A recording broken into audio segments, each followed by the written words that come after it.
चलिए, हमारे अगले दर्शक हैं सोम हैं लुधियाना से। सोम, स्वागत है आपका, सवाल पूछिए। हेलो जी सोम, सवाल पूछिए। मैडम, माई एज 50 ईयर्स जी। तो मैंने कुछ फंड इन्वेस्ट करी है, 9,000 पर मंथ शिफ्ट चल रही है मेरी। Okay. For my retirement purpose. जी।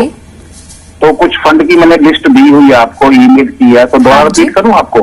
क्या आपके पास नहीं, है? हमारे पास लिस्ट है आपकी। आप क्या जानना चाहते हैं उस पे? तो वो उसमें ये रिटायरमेंट के लिए है, तो ये फंड सब मेरे ठीक है, इसमें कुछ चेंज तो नहीं करने की जरूरत? जी बिल्कुल, रिटायरमेंट प्लानिंग के लिए आपको एडवाइस दिलवा देते हैं बलवंत जी। हाँ, नंबर 2 मैडम, मैं 2,000 रुपया पर मंथ को सिप लगाना चाहता हूँ ELSS में, उसमें भी मुझे एडवाइस कर दीजिए कौन सी लगाऊं। जी बिल्कुल, ELSS पे जानना चाहते हैं आप? हाँ जी, ELSS में 2,000 पर मंथ और एक शुरू करना चाहता हूँ सिप। उसके बारे में कौन सी मुझे सिप बेटर रहेगी, या जो मेरी ऑलरेडी चल रही है वो उसमें ऐड करूं या कोई नहीं? चलिए, आपको बिल्कुल दोनों पे एडवाइस दिलवा देते हैं बलवंत जी। इनका पोर्टफोलियो भी आप देख पा रहे होंगे, स्क्रीन पे भी हम डिटेल्स दे रहे हैं। इनका फिलहाल रिटायरमेंट प्लानिंग के लिए सोच रहे हैं और साथ ही इन्होंने ELSS की भी बात कर रहे हैं।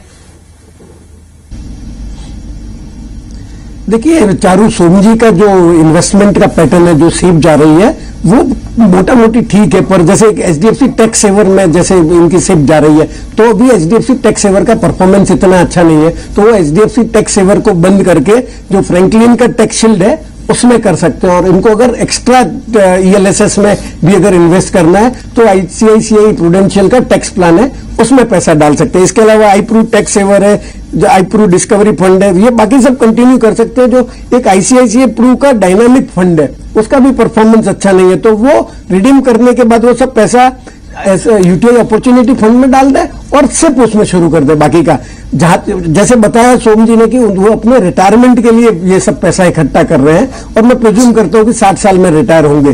तो जब रिटायरमेंट नजदीक आने वाला हो, जैसे मैंने पहले भी प्रश्न के जवाब में बताया कि जैसे रिटायरमेंट नजदीक आने वाला हो, तो आप उसमें से इक्विटी में से थोड़ा थोड़ा पैसा डेट में डाल दीजिए, जिससे अगर एडवर्स पोजीशन रही इक्विटी मार्केट की तो आपको प्रॉब्लम नहीं होगा। जी बिल्कुल बलवंत जी, जिस तरह से इनकी एज भी है अभी 50 और एज्यूम करा जाए तो 7 to 8 इयर्स में रिटायर हो जाएंगे। और तो क्या इनके लिए अभी ये सेफ होगा अगर ये इक्विटी में पैसा डालें?